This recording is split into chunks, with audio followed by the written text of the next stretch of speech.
சப்பாத்தியும் பாலக் டோஃபுவும் நம்ம பண்ணலாம். இன்றைக்கி செம சூப்பராக இருந்தது. வாங்க எப்படி பண்ணலான்னு பார்க்கலாம். சப்பாத்தி மாவு எடுத்தாச்சு. கோதுமை மாவு, உப்பு, ஒரு ஸ்பூன் நெய் விட்டு நல்லா தண்ணி விட்டு நல்லா பிசைஞ்சு எடுத்துக்கலாம். ரொம்ப சாஃப்டாக பாலாக்கீரை தான் எடுத்தேன். பார்க்கும்போது கட்டு ரொம்ப பெருசாக இருந்தது. க்ளீன் பண்ணுறதுக்கும் ரொம்ப ஈஸியாக இருந்தது. ரப்பர் பேண்டு கட்டியிருந்ததுனால அந்த காம்பு வரைக்கும் கட் பண்ணிவிட்டு எடுத்தாச்சு. சுடு தண்ணியில் ஒரு 5 நிமிஷம் வேக வைக்கணும்.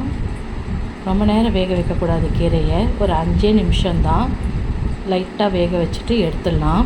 வடிகட்டி எடுத்துடலாம். அதை இதுக்கு ஒரு மசாலா பண்ணிடலாம். இந்த மசாலா பொருட்கள்லாம் நல்லா எண்ணெயில் போட்டு ஃப்ரை பண்ணிக்கலாம். இதெல்லாம் நம்ம எந்த அளவுக்கு ஃப்ரை பண்ணுறோமோ அந்த அளவுக்கு நம்மளுடைய டோஃபு பாலாக் ரொம்ப டேஸ்ட்டாக இருக்கும்.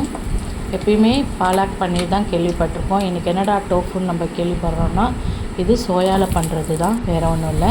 இஞ்சி, பூண்டு, வெங்காயம், தக்காளி எல்லாத்தையும் போட்டுடலாம். இந்த டோஃபு எடுத்துகிட்டு நம்ம தோசைக்கல்லில் ஃப்ரை பண்ணி எடுத்துடலாம். எண்ணெய் ஒரு ஸ்பூன் ஊற்றிட்டு சீரகம் போட்டுட்டு அந்த அரைச்ச கீரையை நல்லா போட்டுடலாம். எவ்வளோ கலராக பச்சை கலரில் இருப்பாங்களேன். அதுக்கப்புறம் இந்த வெங்காயம், தக்காளி அதெல்லாம் எடுத்தோம் இல்லைங்களா, அவங்களையும் அரைச்சி போட்டுருவோங்க. பச்சை கலரும் இந்த ஆரஞ்சு கலரும் சேர்ந்து ஒரு சூப்பரான ஒரு கலரில் இருக்குது. ரெண்டுத்தையும் நல்லா மிக்ஸ் பண்ணிக்கலாம். மிக்ஸ் பண்ணிவிட்டு ஒரு 5 நிமிஷம் கை விடாமல் கலரணும், இல்லைன்னா அடி பிடிச்சிடும். அதுக்கப்புறம் ஒரு ஸ்பூன் மிளகாத்தூள், சிக்கன் மசாலா, சால்ட்டெல்லாம் போட்டு நல்லா கலந்து கொடுத்துடலாம். இந்த டோஃபுவையுமே நம்ம கட் பண்ணிவிட்டு அதில் சேர்த்துடலாம். இதில் நிறைய ப்ரோட்டீன் இருக்குது. அதனால் நம்ம வாரத்தில் ஒரு நாள் இதை ட்ரை பண்ணலாம். ஒன்றுமே இல்லை, பன்னீரில் நம்ம பாலில் எப்படி பன்னீர் பண்ணுறோமோ அதே போல் சோயாவில் பண்ணுறது தான் இந்த டோஃபு. நம்ம அந்த கீரையில் சேர்த்துடலாம்.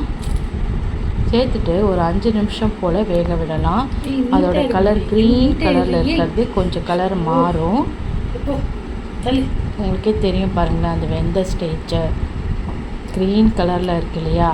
இப்போ பார்த்திங்களா மருதாணி எப்படி இருக்கும் அந்த கலரில் மாறிடுச்சு. கடைசியாக கஸ்தூரி மல்லி சேர்த்துடலாம். சூப்பராக இருக்கும். இதில் நிறைய பெனிஃபிட் இருக்குது. நீங்களும் ட்ரை பண்ணி பார்த்துட்டு எப்படி வந்ததுன்னு சொல்லுங்கள்.